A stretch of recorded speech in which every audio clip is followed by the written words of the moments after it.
Hello friends, मैं निधि Shri academy से आशीष। और आज हम लोग पढ़ेंगे जेपी नारायण के बारे में। जयप्रकाश नारायण। जेपी नारायण एक बहुत ही इम्पोर्टेंट लीडर थे और इन्हीं की बदौलत 1977 में पहली बार नॉन कांग्रेस गवर्नमेंट आई सेंटर में। देखते हैं अब इन्होंने क्या किया। तो हम 4 हेड्स में इनके बारे में पढ़ेंगे।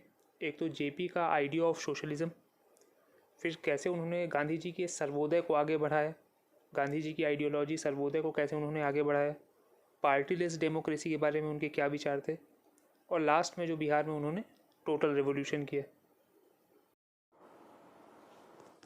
थोड़ा बेसिक इंट्रो इनका देख लेते हैं। जयप्रकाश नारायण को लोक नायक भी कहते हैं। इन्हें भारत रत्न मिला 1999 में posthumously. Involve in civil disobedience movement, quit India movement and JP आंदोलन। ये सिविल डिसोबीडियंस में जो क्विट इंडिया मूवमेंट हुआ था प्री इंडिपेंडेंस 1942 में, उसमें भी ये इन्वॉल्व थे। लेकिन जो इनका सबसे प्रसिद्ध आंदोलन हुआ वो हुआ जेपी आंदोलन। 1974-75 में ये चालू हुआ था बिहार में। और उस समय बहुत सारे यंग लीडर्स उनके शरण में आए थे, जिनको आप आज अच्छे तरीके से जानते हैं, जैसे लालू प्रसाद यादव, मिस्टर राजेंद्र प्रसाद, मुलायम सिंह यादव। ये सब जेपी मूवमेंट से कभी ना कभी जुड़े थे। He joined Indian National Congress in 1929 on the invitation of J.L. Nehru. He was a Marxist but later on subscribed to Gandhian ideology of Sarvodaya और peoples socialism.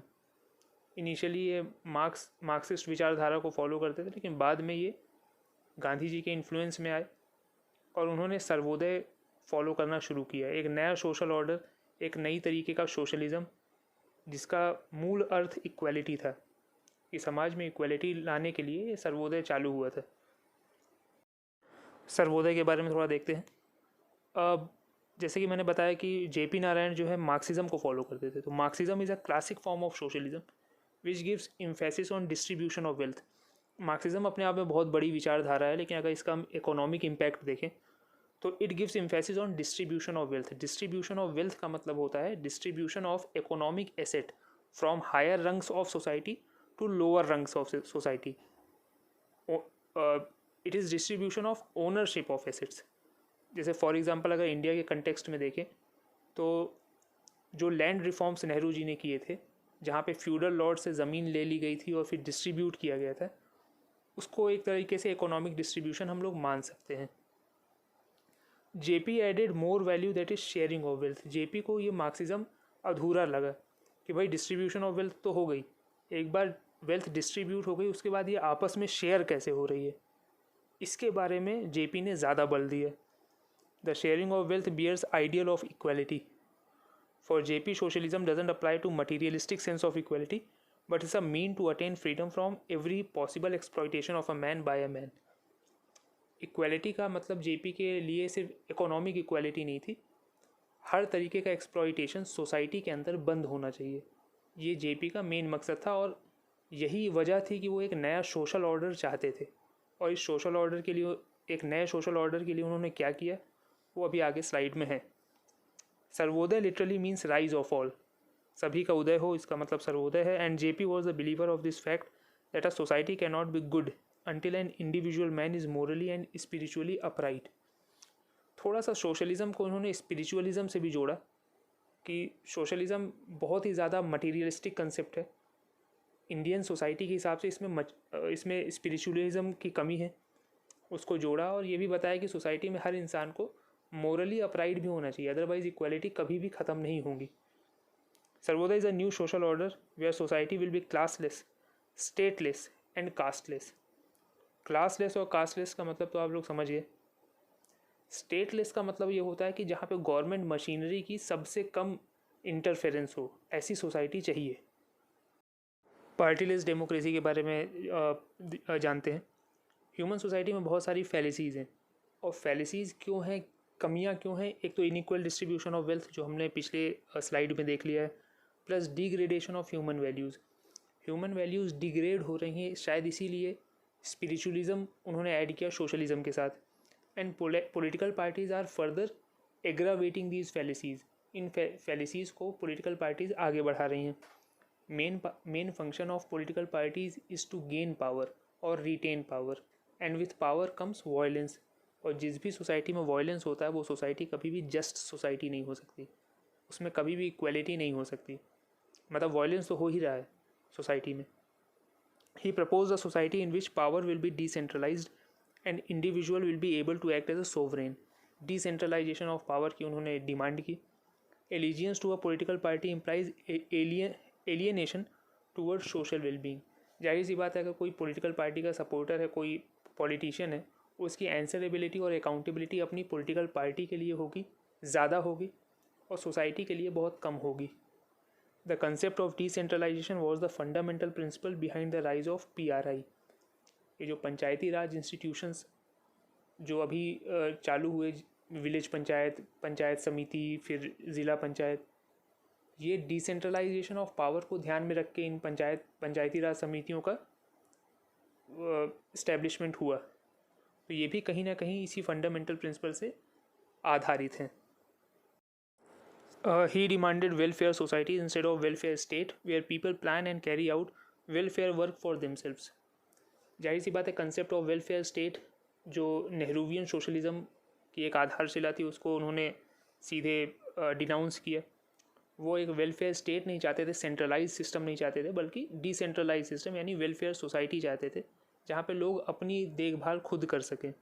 For example, ancient system of Gurukul which was managed by society and not by state. कुछ चीज़ें हैं जैसे health care, education, जो society अपने हिसाब से और अपने अकॉर्डिंगली उसको मैनेज कर सकती है, वहाँ पे स्टेट का दखल वो नहीं चाहते थे। Flaws in party system. अब पार्टी सिस्टम में क्या फ्लॉज हैं? Real power is vested in handful of people and rest are reduced to sheep seeking their shepherd to look after them. जाहिर सी बात है, पॉलिटिकल पार्टी में कुछ ही लोगों के पास पावर होती है, rest of us are looking for a messiah who will come and pull us out of all our grievances। तो जाहिर सी बात है, पार्टी का मतलब ही है सेंट्रलाइजेशन ऑफ पावर, तो इसके वो खिलाफ थे। Party is it's self highly undemocratic, it's internal structure is either autocratic और ओलिगार्किक। पार्टी का अगर इंटरनल स्ट्रक्चर आप देखें तो कोई भी पार्टी अपने आप में पूरी तरह से डेमोक्रेटिक नहीं है।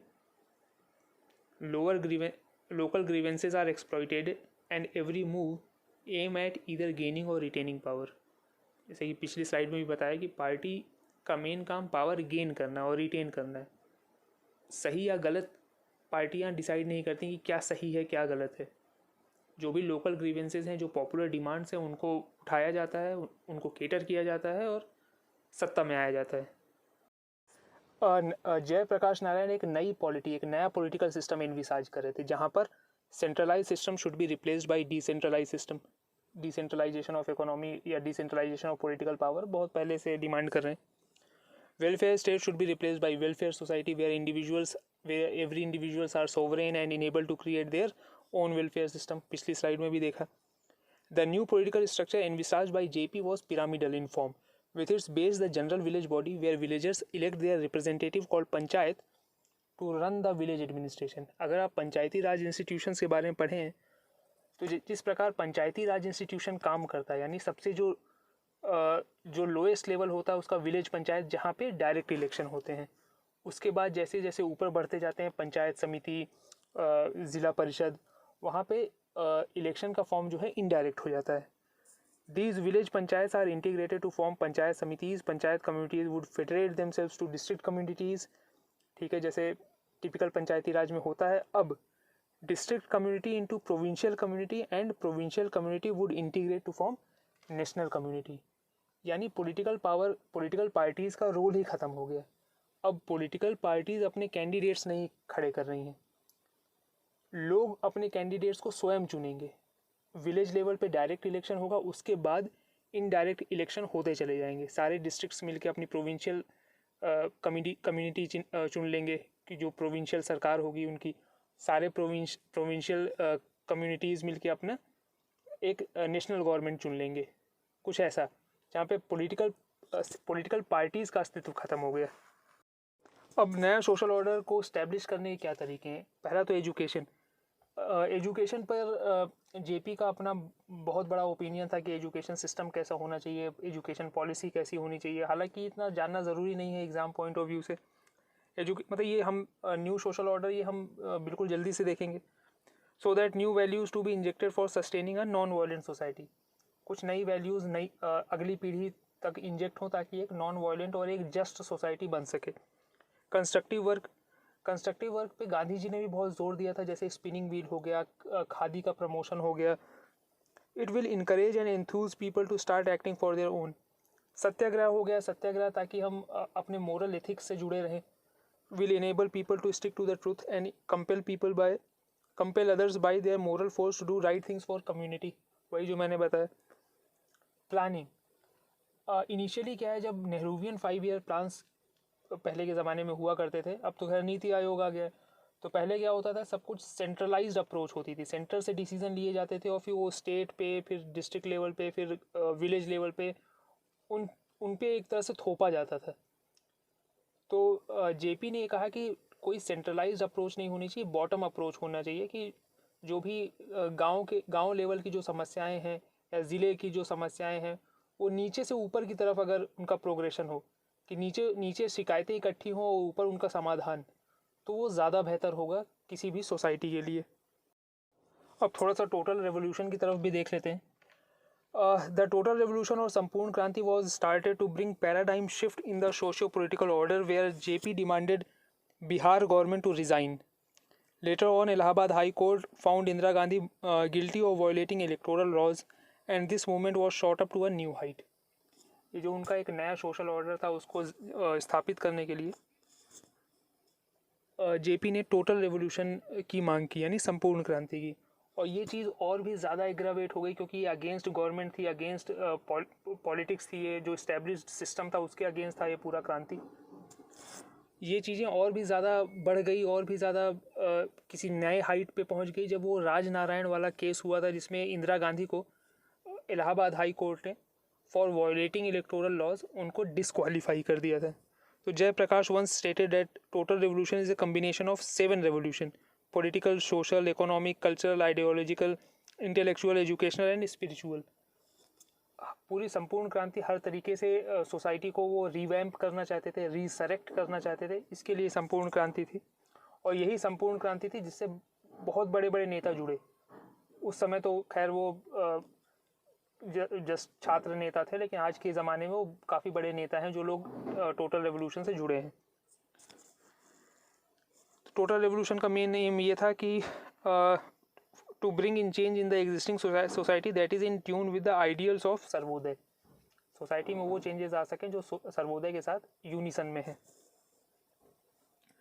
तो दोस्तों आज के लिए इतना ही। ये थे जेपी नारायण, उनकी पॉलिटिकल आइडियोलॉजी। आपको जो पॉइंट अच्छे लगे हों आप वो नोट डाउन कर सकते हैं। मैं आपसे जल्दी ही मिलूँगा अगले स्लाइड के साथ।